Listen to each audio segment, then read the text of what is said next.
Hello and welcome to another episode of the Freelancer's Tea Break, the short and sweet podcast you can enjoy whilst you're making a cuppa.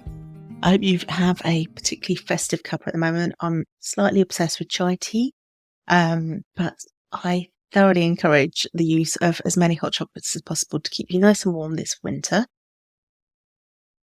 We're going to be talking about Christmas in this episode, so we're going to be talking about some of the things that you need to have a think about before you sign up for Christmas.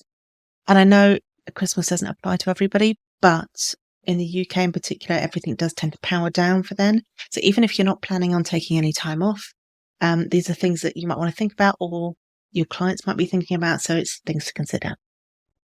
So here are some of the things you need to do before you finish for Christmas. So first of all, give your clients your holiday dates. So let them know when you're planning to finish off for the holidays and when you're planning to come. So this is something my team have all done to me, and we've put in a Google Calendar that we all have. But it's also just really useful for knowing when people need information by, and also to avoid things like getting contact on the last day that you're planning on working. So this is actually almost like a second part of the first one of giving your holiday dates. Check in with your clients several days before you finish up. So say you're planning on finishing on the Thursday.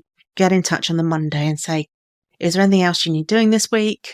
Please let me know by the end of today or tomorrow. So it means that Wednesday, hopefully everything will be done and dusted and you're not getting any of these can you just inquiries when you're trying to sign off and finishing everything off for the month. So give your holiday dates, check in with your clients several days before you want to go on holiday. You might also think about scheduling your socials. So do you want to be scheduling some kind of social media content over that time? Now, there's two schools of thought on this. One, don't bother, just go quiet. Two, post because otherwise it could have an effect on your algorithm. I will be doing some kind of evergreeny type summary of the year posts and a few other things. So we're going to be batching some stuff with lovely Laura, who does my socials. So I will be scheduling some stuff. But if you really need the break and you cannot deal with like finding anything to put up there, then don't worry about it too much. But also don't forget you can repurpose content if you need to. So it could just be reflecting on maybe goals that you set in January.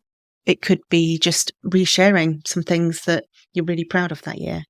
So have a think about whether you need to be doing some social media scheduling. You also might want to think about, do you need to send a Christmas client e-card or even a post one? If you're going to do the postal side, you probably want to get cracking on that very soon. If you're looking at doing some e-card, there are so many options out there, and a lot of them are free as well, or you can create something in Canva, and they've got some great templates on there. It's a really lovely way to just say a few nice words to your clients. You may also want to consider, depending on what you do, if you've got long-term clients or anything like that, doing some kind of Christmas gift. So those are things that you might want to have a think about. I suspect if you're going to be doing them, you have probably already thought about them. And also a reminder that if you're going to do Christmas cards and if you put your logo and things on there, that counts as marketing material. So then you can expense it. So it works quite nicely. Next, updating your out of office. If you're like me, your out of office tends to be the last thing that you do. And I have in the past not properly checked through it, and it's got stuff about the summer or things like that. So just go have a look at your Christmas out of office. It's also a good place to make sure that you've got reminders, things like if you want to know more about so for example, I would say if you want to know more about my coaching services, go to this part of my website. If you'd like to know more about this freebie or say, for example, my Facebook group, put those links in your out of office, make them useful. Not everybody reads the out of offices, but if they are, or they're looking for a fairly urgent response, then the chances are that they can find the results in that out of office. Next, this is a big one.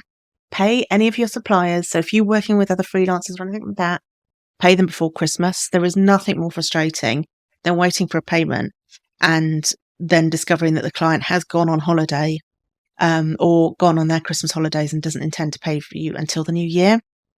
So this might be something you want to also check with your clients, see when they're hoping to payment run, and do you need to invoice slightly earlier to get in that payment run?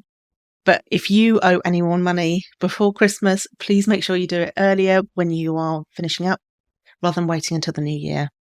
It's just good karma, to be honest, but it's also nobody loves it more than getting an earlier payment than expected. And the final thing is when it comes to signing off, have a look through your phone. Are there any apps or tools or anything that you can delete or mute over the holidays? So I'm considering deleting off most of my social media apps over the holidays just so that I can have a real rest. And I'll be turning off all my notifications as well. So that might be something you want to have a consider of.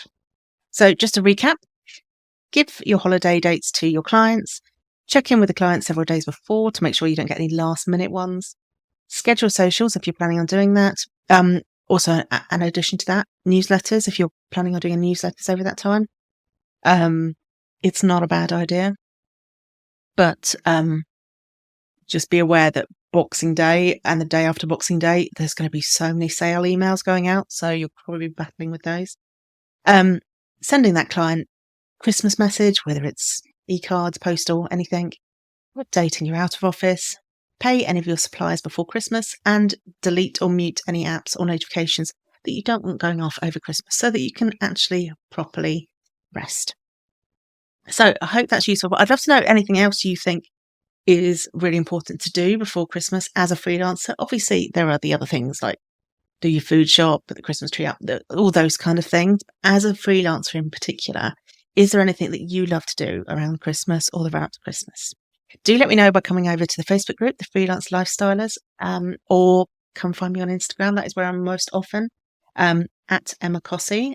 And you can find all the links in the bio notes, which I still forget the name of what to call it. The notes. Let's just say the notes. So you can find all those details there. Have a wonderful freelance week.